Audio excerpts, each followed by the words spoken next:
Broadcasting from the business capital of the world, this is the Podcast Business News Network. Welcome back to the show. We are excited to have Venerable here joining us. How are you doing today, darling? I'm fine. And yep. Well, our professional of the year is joining us from California, where the weather is warmer than here in New York. We had some snow. How was your weekend? What's new and exciting? And for those that don't know anything about you, tell us, please. Well, my weekend was spent getting ready for the Internal Revenue Service, getting my tax summary done. Wow. I could think of more fun things to do, but it was so important getting all of these calculations done and notes together on spending and deposit transactions. So I made a really big progress doing that. I'm feeling quite more relieved coming into the podcast today because there's just a few things left to do for IRS.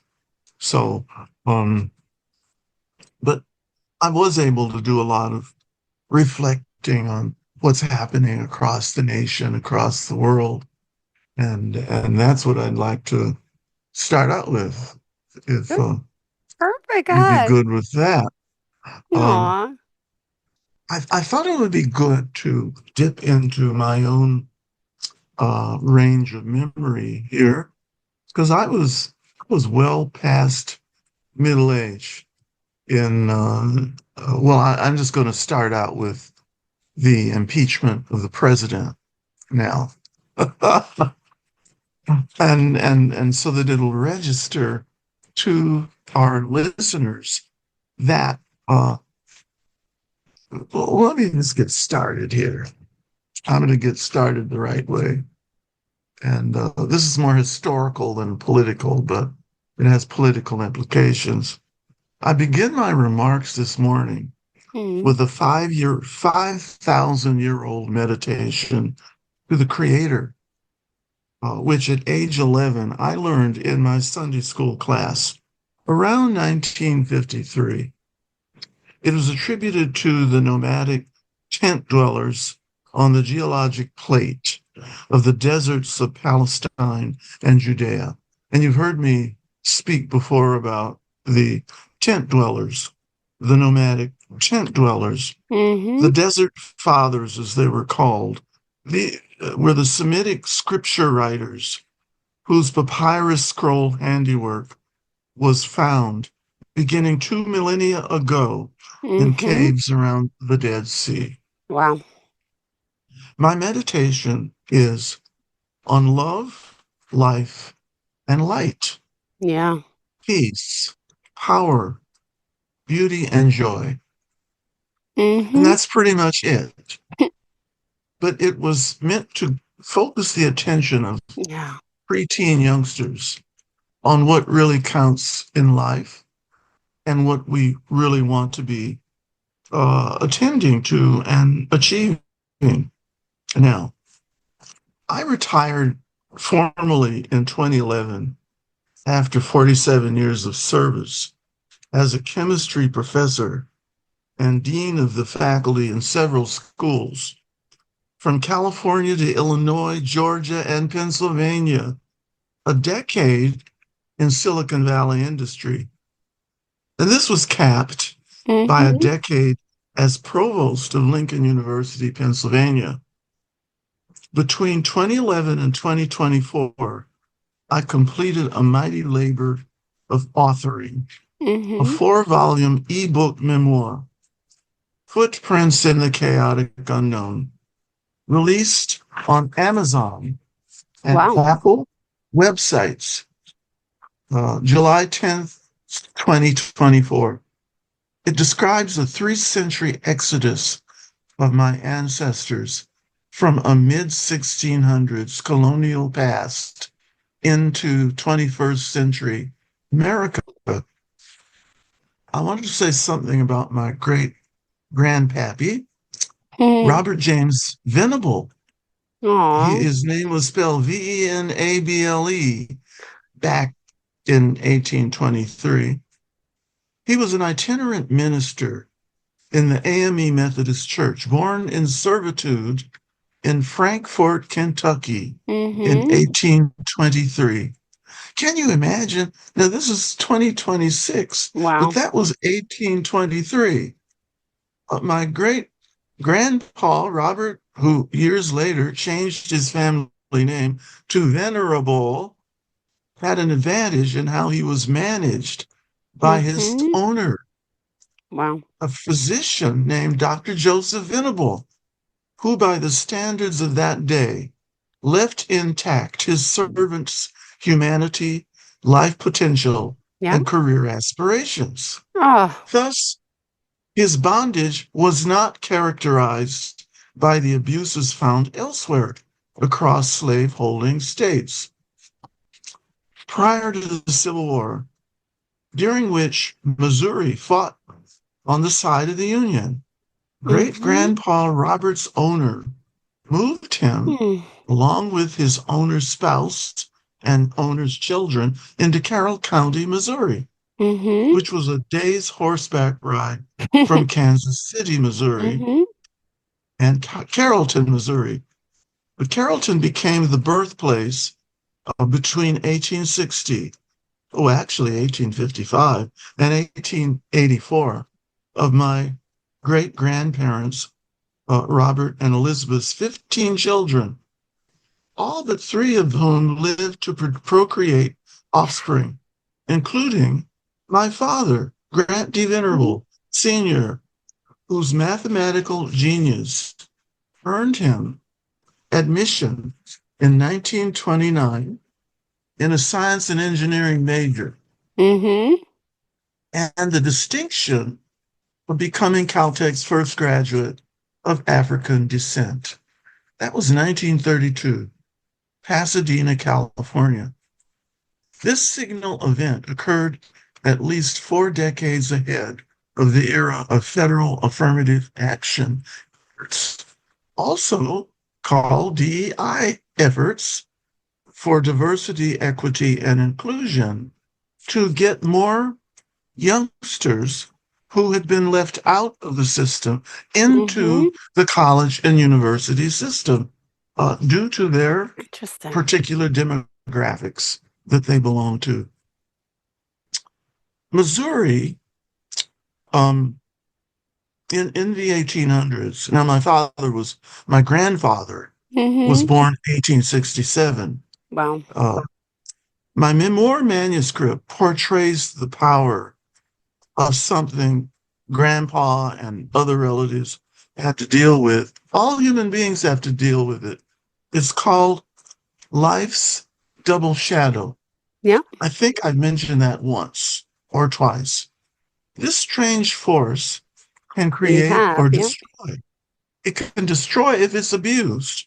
This strange force is called Jubal.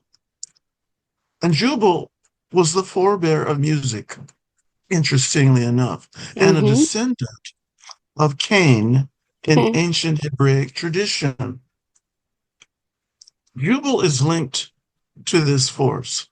Wow. The double shadow joins together the mind's unifying, it's called fides, Fides, unifying fides motif, meaning a motif of truth and fidelity.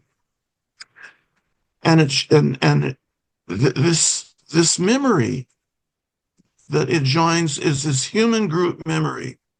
It's joined with its mirror image, its complementary flip side, the divisive yet rational phobos, fear and envy-based motif of tribal hierarchy.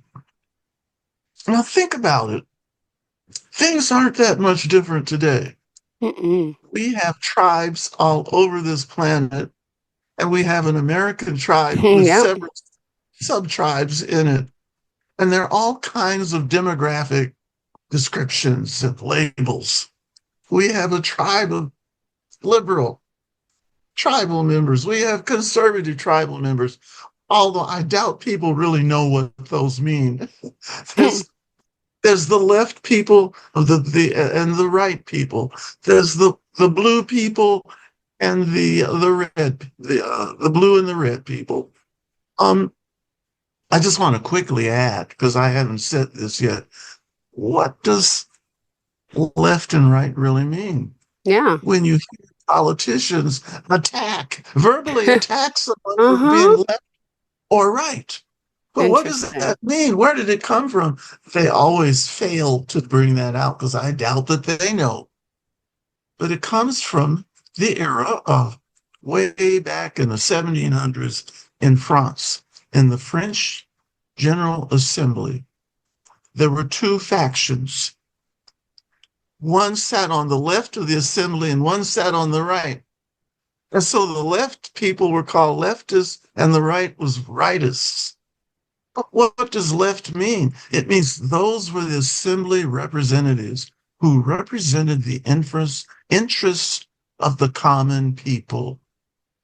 The right represented the interests of the wealthy and the royalty and the elite. And so that's how laws were made, is between this tension between the left and the right. Okay. So if that's what it is, why do people get so huffy and puffy and bent out of shape? Those are really just nods to tradition, how the French assembly was structured. But back to the double shadow. This is a circumstance that has challenged human existence since the dawn of the Garden of Eden. Yeah. The shadow motif is central to art, to love, to philosophy, intellect, religion, and of course, music. But it all boils down to us against them. How does that come about? And other fixations like cultural divide. We hear it in the news all the time. There's a cultural divide, a political divide by anti-woke, race, gender, and other hyperbole that arise from mental imbalances in the life process. But a universalist, now this is another word, universal, both and approach. That is not them against us or us against them, but it's them are us. Mm-hmm. That's a spirit that is actually starting to stir in the land. Mm-hmm. And that's what the double shadow involves. Oh. Both us and them, and the intellectual ego of us always battling against whoever the them is. But it is for me, my own transition to the one interpretation I want to get to here, and it goes smack to the New Testament of the Bible. And it actually leads to a definition of what people have been calling God, or a God, or an almighty. If you get back to the verse that defines that, John, first chapter, first verse in the New Testament, in the beginning was the Word, and the Word was with God, and the Word was God. Mm-hmm. And finally, I had to reconstruct the meaning of the Greek logos as being spiritually deeper in its normal translation in English as simply the Word. Yeah. And that never made too much sense to me. The Word was with God and the Word was God. I said, oh, all right, let's move here. For my own translation of this passage, it opened a wide portal beyond my previous understanding of logos, taking me past a simple, ordinary English word and bringing me instead face to face with my personal spiritual narrative identity as my ultimate life purpose. So the question turns to our audience. What is your life purpose? No, What is your ultimate life purpose? Now that gets us right to the crux of the situation. Whatever that is your God. Yep. Now, once I got that, I said, oh, that makes sense now. Because now I'm discovering my life purpose more and more the more years I get under my belt. And that my life purpose, I thought early, and now I know it was education. It was to teach. It was to bring out understanding of the structure of the universe, the structure of life, to not just young minds, but other minds as well, all adult minds. And my commitment to that, my narrative about that, in fact, is my God. Yeah. It's my Almighty. It's my all of those good things, the Creator. And so whatever is your ultimate commitment to purpose is your God. But as you reflect on it, it carries an awesome responsibility that if that is your ultimate commitment, you are responsible for carrying that out for all of your days of existence. And if you're not carrying that out, you're not being responsible. So that's what I decided I had to carry out. And so here I am in the desert, really learning what the desert fathers learned in that type of environment. Excuse me. Yeah. So I wrote that in I usually put out an annual letter to my friends around holiday time. And I tell them what I've been doing over the year and what I'm planning to do in the next year. But this got real relevant. Yeah. Oh, now it's been nearly a year ago when my brother and sister invited me into a narrative to consider our purpose in life, whatever they were, each of us. And would I join them in the desert in Yucca Valley, California, the high desert, 2,200 feet above elevation, above sea level. Wow. And I said, yes, that comports with my life purpose in educating. And so when people ask, why in the world did you pick up all your possessions, sell your property, and move 2,200 miles back to your Southern California roots? Are you crazy? Yeah. Well, the answer is and could only be I was following the premonitions of something the desert fathers heard. And it was the small inner voice. And I've not looked back since. And that brings me from that testimony, it brings me to an annual letter. And I decided that would really be interesting to our listeners and our viewers to point out what I said in that annual letter. And that annual letter, I'm just going to say how it starts out. Yeah. Yuletide review for kith and kin. Our planet has finally entered a 5-dimension economy of change, ambiguity, and uncertainty. A fairly permanent period in which the role played by the neat and tidy square pegs of human experience has greatly diminished. Most of us are compelled to learn a new way, namely, how to get round pegs to fit square holes. Yeah. This seems just the right metaphor because it is so dramatically emblematic of the new economic disorder. No longer do the traditional ways of labeling and sorting reality automatically succeed for maintaining life whole, functional, and prosperous. Now, wait a minute.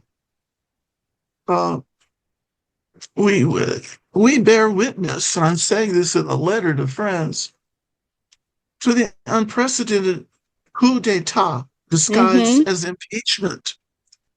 of a president, a popular, if mutually embarrassed, morally embarrassed president. The greatest threat we have seen to the survival of a brave experiment called American democracy. So what am I talking about? I'm talking not about the current Yeah. presidency, in which there have been 2 impeachments. I'm talking about the presidency of Bill Clinton Oh, 30 years yes. ago. What did Bill Clinton do? He did something that got him impeached. And it was so devastating to the population of the United States, as well as to our European allies and even our adversaries across the world. What's going to happen? It just threw everything into chaos. Well, President Clinton was impeached, but he wasn't impeached for moral reasons. He was impeached for um something like lying under oath or things like that seemed very they were very legalistic, but it had nothing to do with the heavy uh, uh, sexual encounters that underlay all of these things. So I think what I'm saying is that um, the more time goes by, the French have a way of saying it. The more time goes by, the more things are the same. And so, with all of the hoopla and outcry going on today, it's no different from 30 years ago.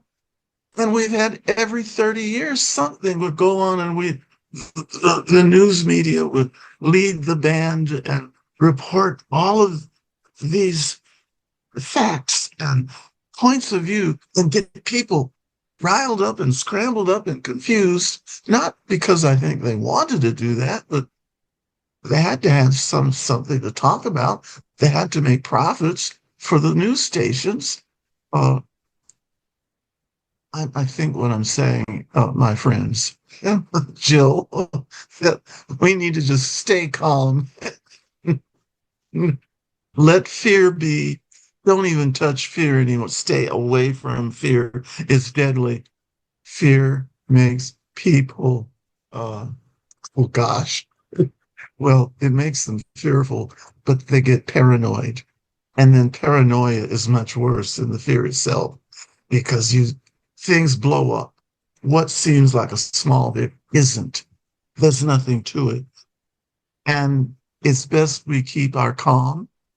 Go to meditation, as I did at the start, where I meditate on love, life, light, and then peace, power, namely our own personal empowerment, and beauty, and joy. That's where we need to spend our attention, our focus, and our time and our lives. That's why people take good vacations. It's why New Yorkers and everybody in the eastern half of the continent are going to want more as this storm dissipates out over the Atlantic Ocean. But I did want to talk about some of those things. Well, we do have time, but at this time, we need to remind everyone who we're speaking with. Grantee Venerable, pleasure having you here and excited that you're joining us. Let's continue the show. Go ahead. Well, my second paragraph in this letter, we bear witness to the unprecedented coup d'etat disguised as impeachment of a president.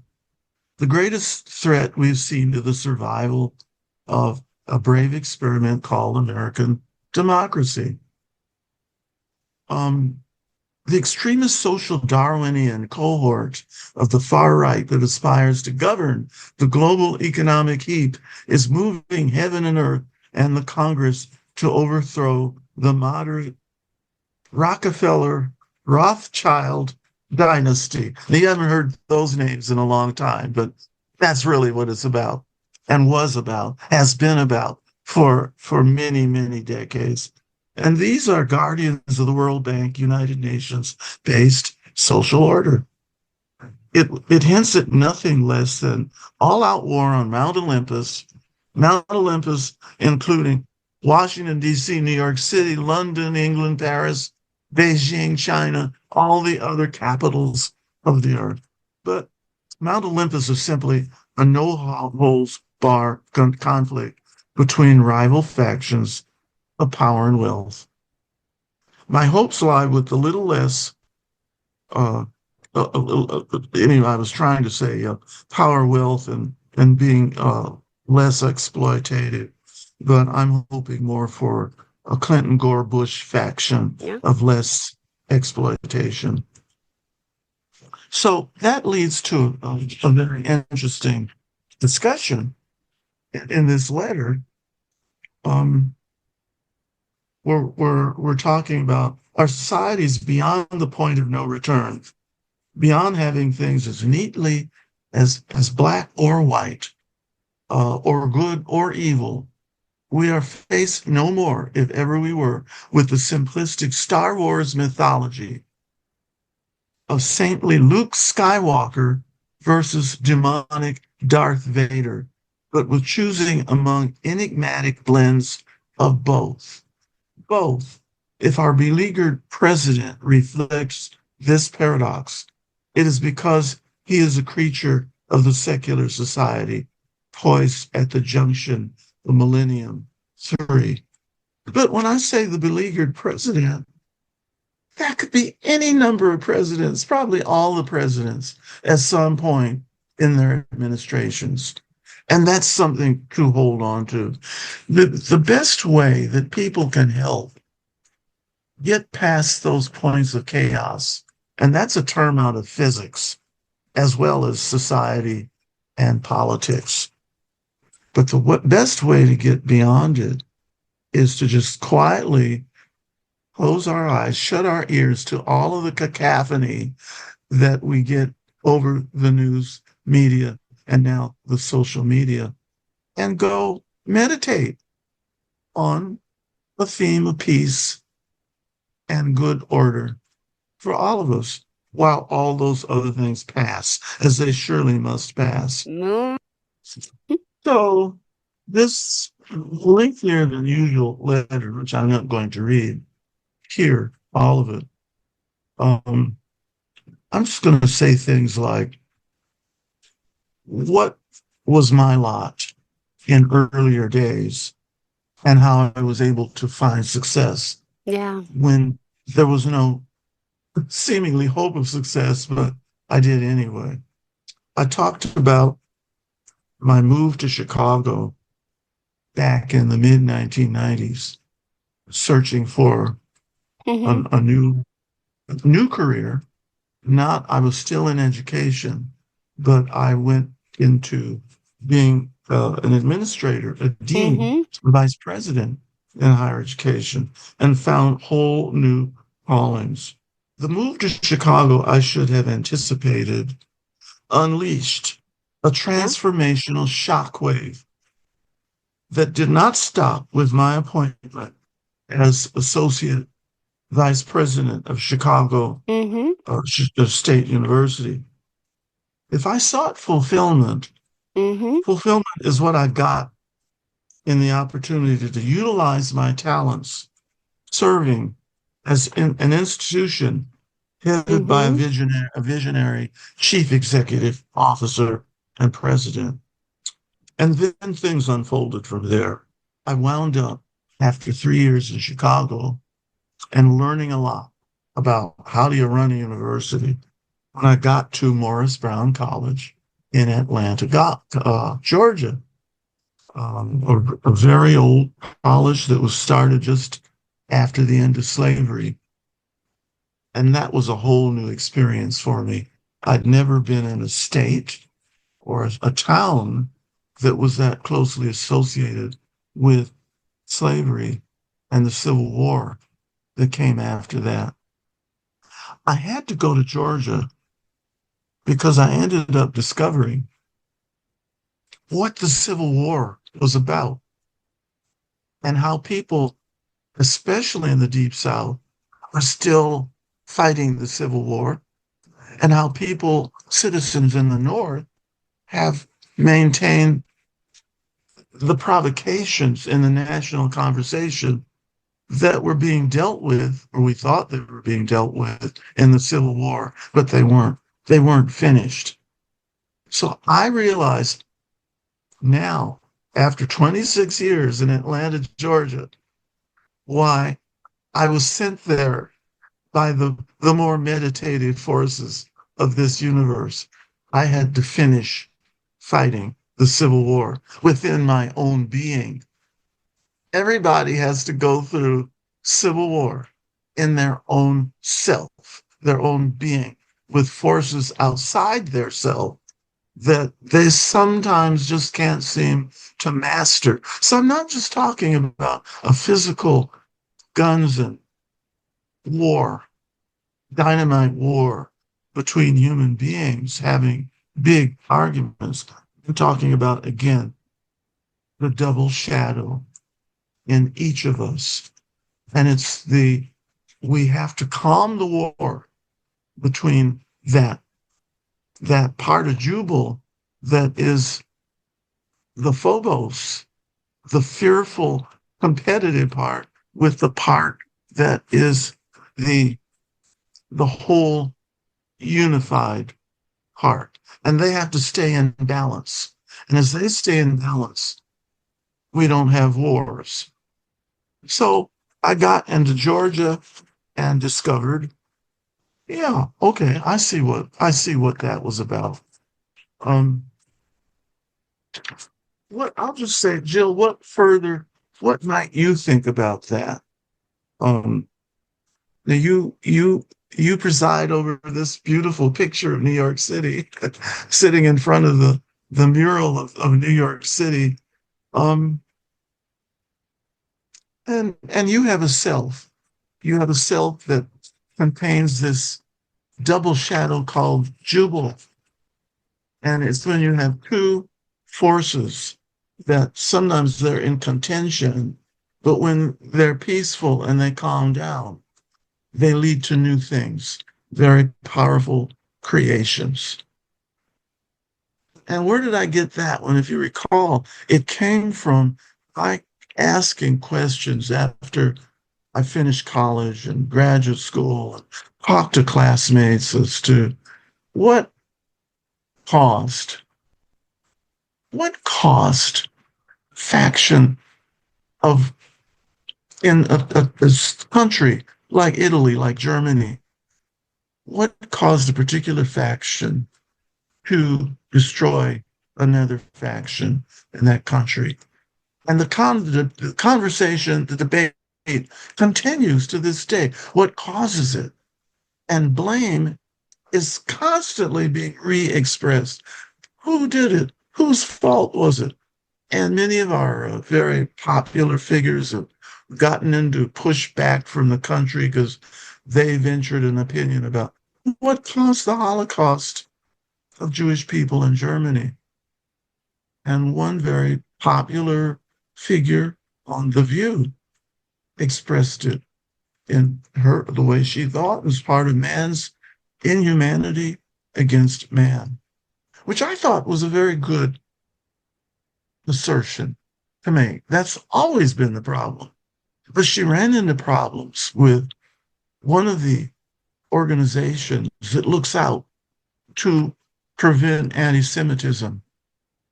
And I really concluded more of late, nobody really knows what anti-Semitism is or is about.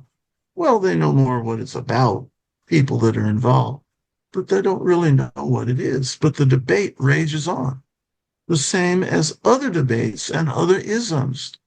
The other big debate is on racism. And then people that get trapped on the wrong side with an opinion get slapped by their opinion. That's what I'm trying to put up now. There is no blame because it's inside of each of us. And until I owned what was inside of myself, when the first very difficult experience I was challenged with in my career, when I was bounced out of a job I very much enjoyed, and I went right to finger pointing. Who was to blame for that? And I've already said this a few times on air here. When I was challenged in the right setting by the right people to look at my own self, I looked at that double shadow called Jubal inside of myself rather than outside of myself. And I said, wait a minute here. Okay, who really set this up for me to get bounced out, fired, discharged? And when I had to face it, honestly, I said, wait a minute. I had a role in that. I had a real responsibility in doing that.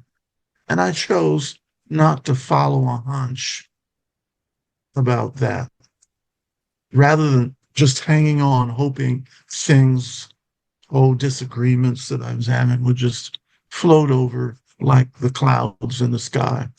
Coming upon that realization, it turned my whole life around to one of taking responsibility for those moments that would come up in my life that I would rather not have come up, and said, okay, Grant, who was to blame for that when you did X, Y, and Z and failed to do A, B, and C? Now that's getting pretty abstract, but that is the one thing I'll say normal, average human beings don't face until they're put in a position where they have to face it. And I was put into a position. It didn't mean I was not smart.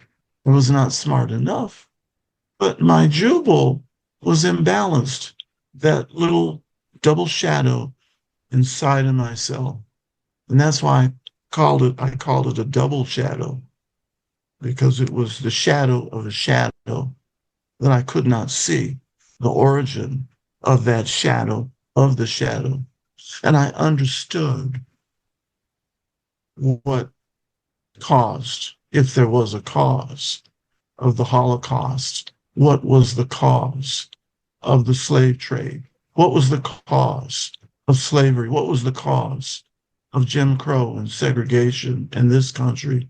What was the cause of all of the, what we think of as evil events? World War I, World War II. It still comes to the double shadow in each human being on planet Earth.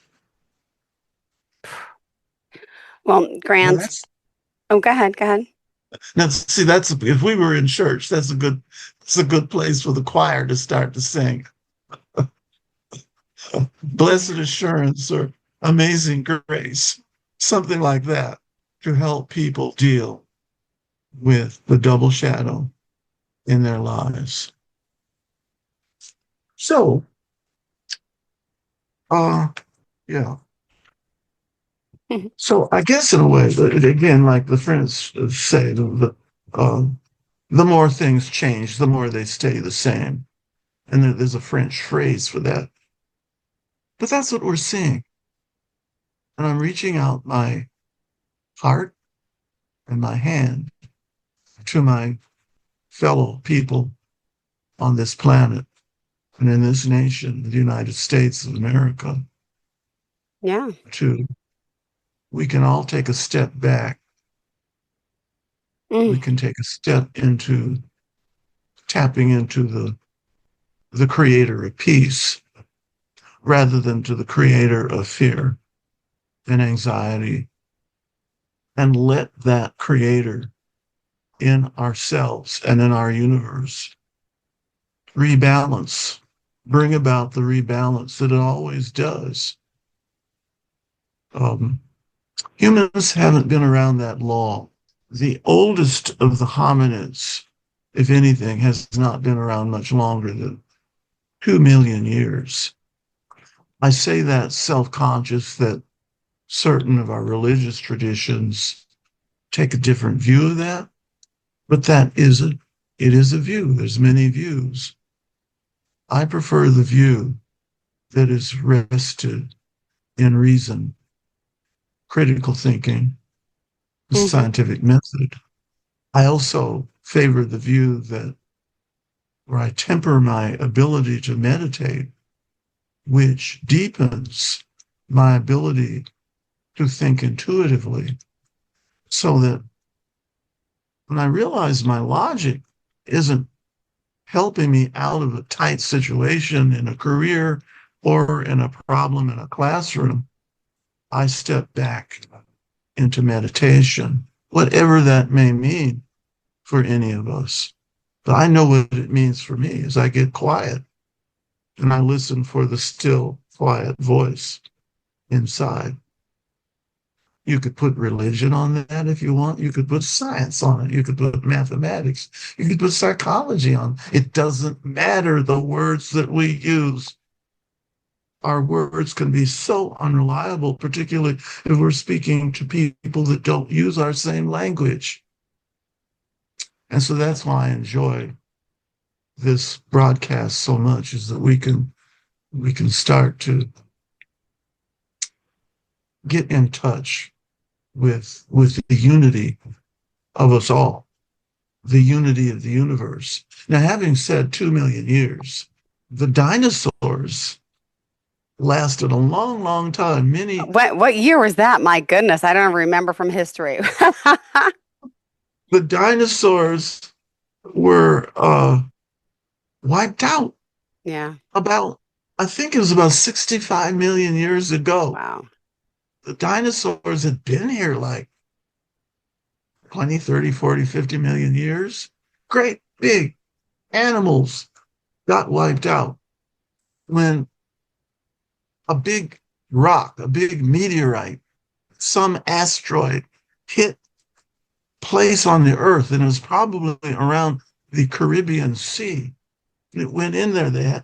I think they have evidence of the that big crater inside under the seas is still there. But when that asteroid hit Earth and it splashed dirt, dust, rocks up miles into the air, and it created a haze. Everything went into dark night, and it was nighttime for hundreds of years. The sun could not get through to the surface of the earth. But these little creatures that were the first mammals that were able to hide themselves under leaves that had fallen from trees and under tree bark, they were spared. And finally, one day, the dust cleared. I don't know how many hundreds of years it took for that to happen, but it did. And the sun came back out. And then larger mammals developed. And then special kinds of mammals developed, primates, chimpanzees, monkeys, gorillas, and then a special primate evolved from the same creature that gave us chimpanzees. Notice how I said that. I didn't say we evolved from chimpanzees. I said there Yeah. was a common ancestor. One gave birth to humans, humanoids. The other was given birth to were chimpanzees. And chimp brains are not quite as complex as human brains or gorilla brains, but they're pretty smart. But humans are much smarter. In fact, they're so smart, they developed an ego without knowing it. And the ego got us into bigger trouble because it got people into competition with each other. And who's better? Who's superior? Who's inferior? And Yeah. that sounds like really what this whole discussion has been about. Nobody's better unless you get swallowed up in your double shadow Yeah. and you lose sight, you lose perspective, you lose balance. Yeah. and it just causes a lot of problems. And we're seeing that today, but we've been seeing today on a cycle of like every 25 years in the Hmm. secular society. And Yeah. so here's Grant saying, okay, folks, chill out, go do your business, take care of your families, educate your children, and meditate so you keep your balance because things are never as bad as you think. Even if you turn on your tube, your television, your videotapes, your social media, and it seems to be implying things are even worse. They're even using terms in the White House called the certain of the militia are seeking, oh, we're just seeking the worst of the worst. I said, where did they learn English? I said, I'm interested, I'm interested in the best, and I'll just say it. It may not be the best English, but we all say it, the best of the best. As we look for the best of the good in all of us, that's what we tend to find. And we find more of it, not less of it. I'm so blessed. That seems to be a common phrase now. People are saying, oh, I'm so blessed. But that's important to acknowledge when the best things begin to happen for us. And getting here onto this desert, oh, well, okay, the good news on the weekend is that my brother is being the project manager for getting our new house built out the way that we need it so that 6 people can live there. And so there's a brother, 2 brothers, and a sister, but the sister has a daughter, the daughter has a husband, and they have a baby girl. Well, she's not a baby anymore, but she's a little girl, almost 6 years of age.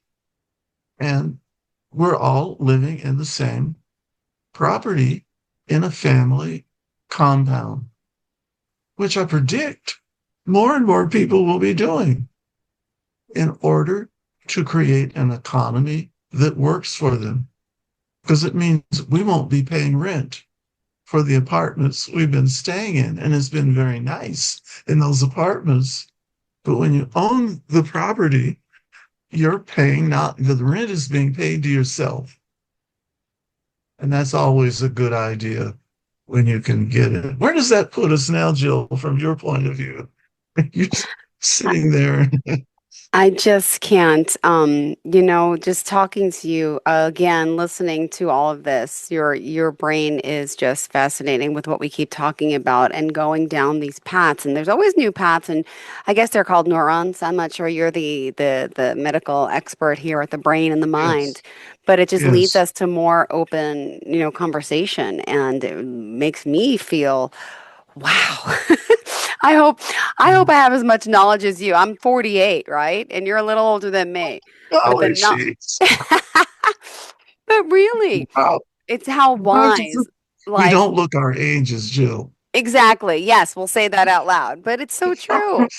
And I just feel life is just so darn precious. I just want to live my best life and continue to do so to help so many people, not just ourselves survive, but our family, our friends. And I'm just so grateful.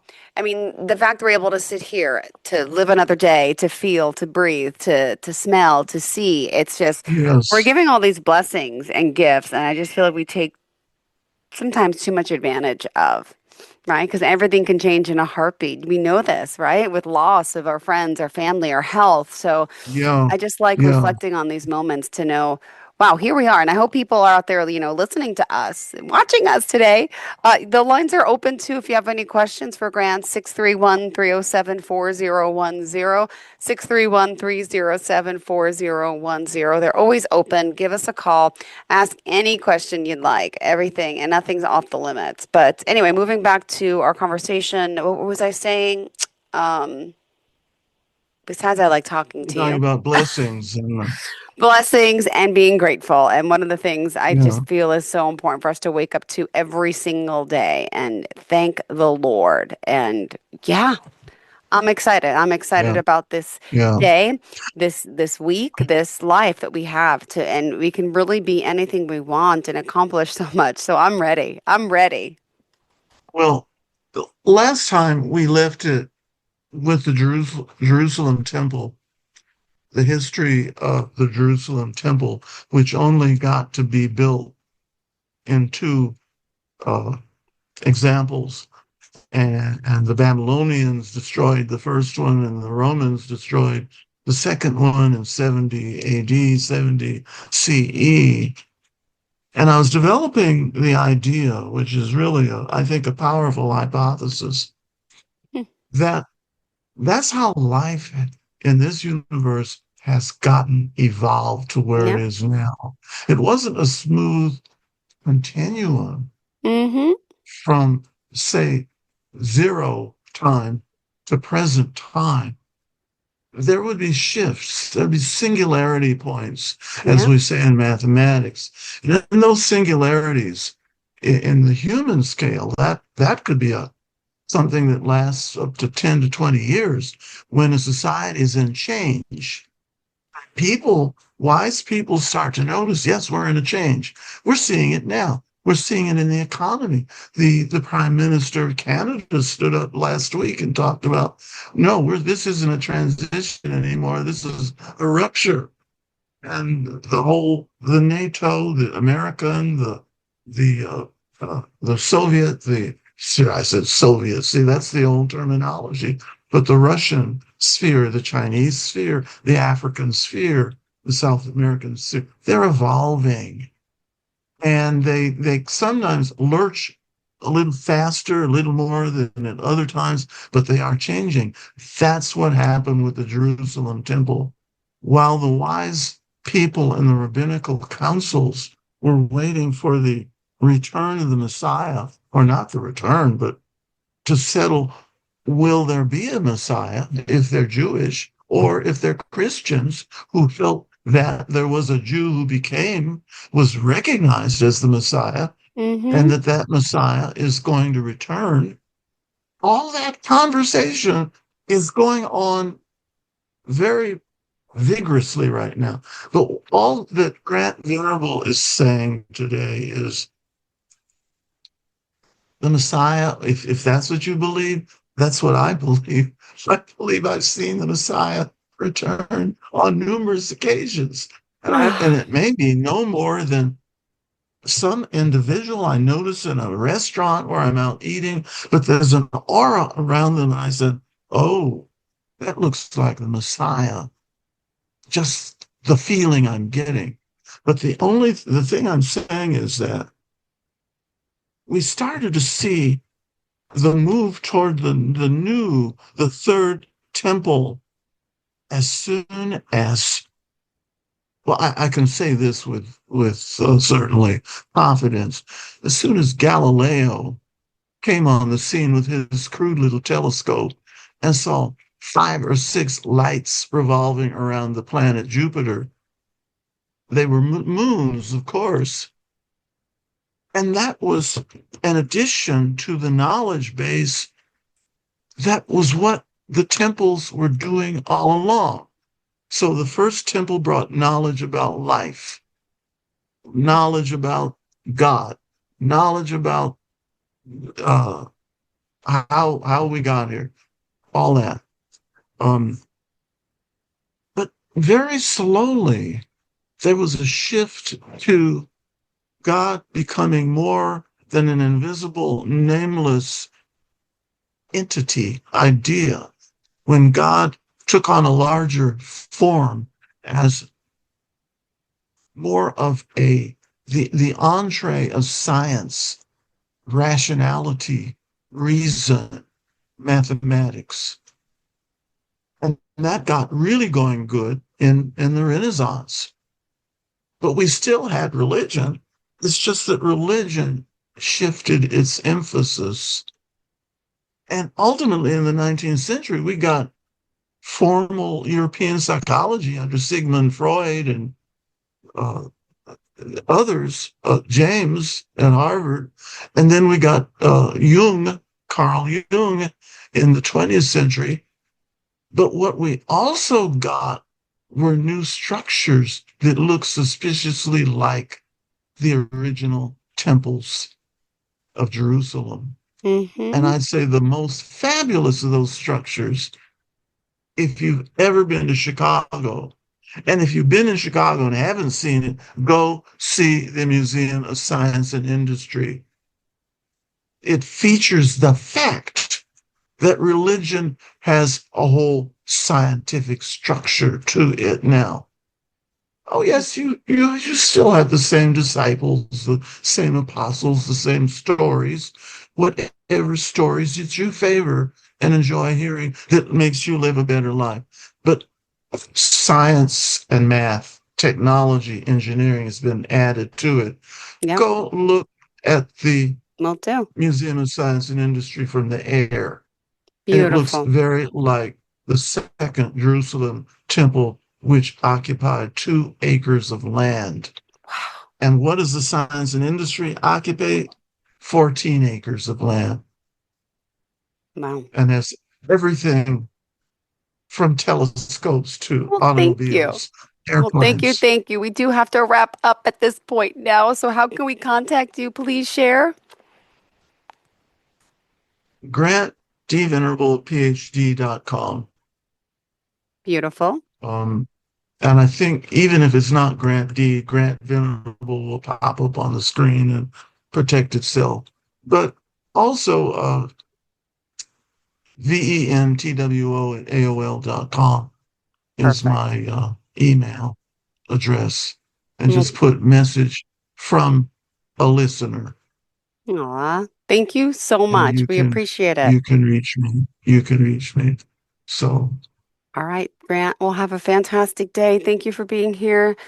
Stay warm. I know you will because you're warm. We're cold. Have a great day, sweetheart. Thanks so much. All right. Okay, Jill. Thank you for being our professional of the year. Bye-bye. Okay. Bye-bye.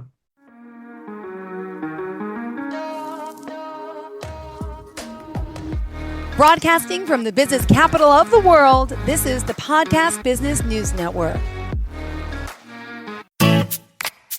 Hi, this is Terry Crews, actor, former football player, game show host, father of 5, and all-around big dude. I'm also an expert on drama. I know all kinds of drama. There's the good kind that comes with having a house full of kids. There's the bad kind like season-ending injuries.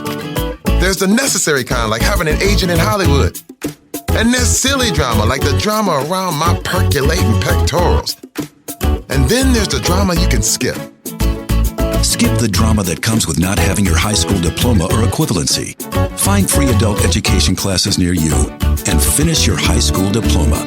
Visit finishyourdiploma.org. Or text diploma to 97779. Message and data rates may apply.